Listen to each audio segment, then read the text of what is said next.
कि हे माई कि जनती जमाई आई है और जनती जमाई आई है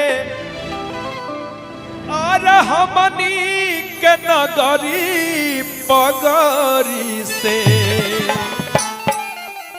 एक भक्त रात सपना में देखा कि मेरे घर मां आई है और सपने में देखा और सुबह उठ करके सपने की बात अपने सखियों से, अपने दोस्तों से, अपने माता से, अपने पिता से, अपने पूरे परिवार से यानी सपने की बात को बयां करता है कि रात मैंने सपना में देखा कि मेरे घर मां आई है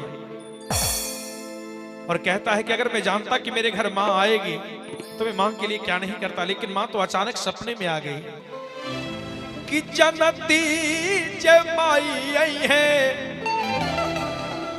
और हमनी के नगरी पगरी से।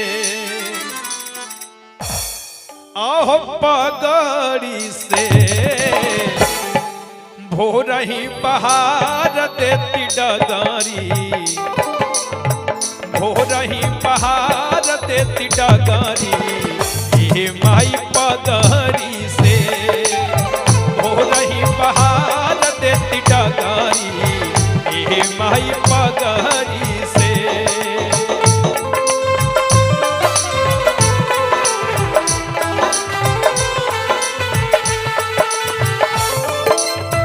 जानती जमाई आई है, जानती जमाई आई है हमनी के नगरी पगरी से।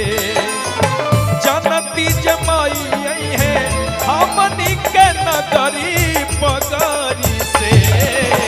भोरही बहार देती डगरी, भोरही बहार देती डगरी हे माई पगरी से।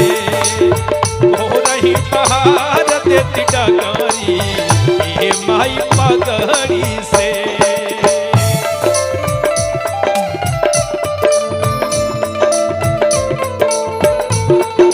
गंगा जी नहई बोए मैया चलवा ले अइबो, गंगा नानी पैबो मैया कहल साधरइबो, गंगा नानी पैबो मैया कहल साधरइबो।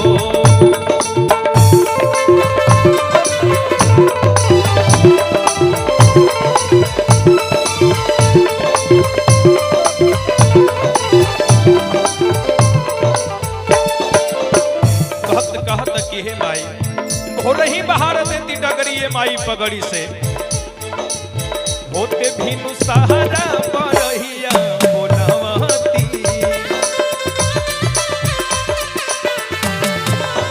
निमिया के डार मई के झुलुहा लगवती।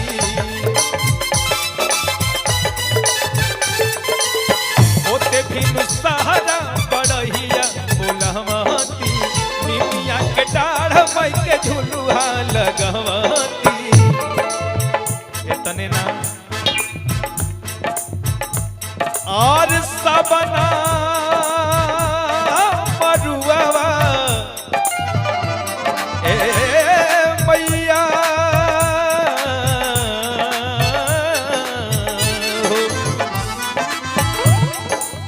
सवन मरुआवा, सवन मरुआवा सजाया देती सगरी पगरी से।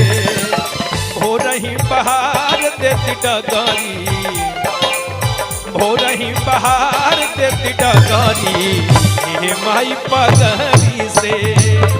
भोरही बहार देती डगरी हे माई पगरी से।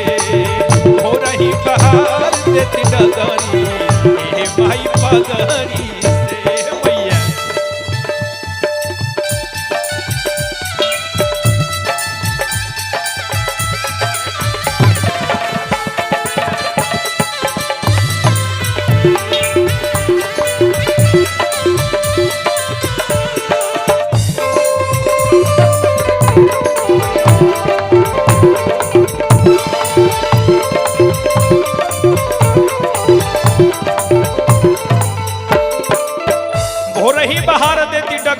माई पगड़ी से। भक्त कहता कि हे माई इतने ना कि हे माँ, भक्त कहता है माँ मैं तो आपका ही बालक हूं मैया, बस अपनी कृपा दृष्टि इसी प्रकार बनाए रखना मैया। हे माँ नीति उठी के मैया अंगना बहारती,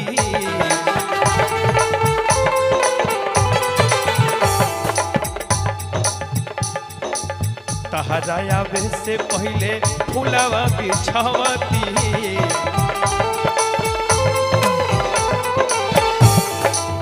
नित उठी के मैया अंगना बहारती, तहरा आवे से पहले फुलावा बिछावती। ये माँ आहो बालक तोहार हई, बालक तोहार हई, बालक तोहार हई, रखल तू पगड़ी नजरी से। भक्त कहता है माँ कि बालक तोहार हई और रखली ह नजरी पगड़ी से। कि माई आहो पगड़ी से। चंदन भैया और भोर ही बहार देती डगरी, भोर ही बहार देती डगरी, हे माई पगड़ी से। भोर ही बहार देती डगरी, हे माई पगड़ी से। भोर ही बहार देती डगरी, हे माई पगड़ी से।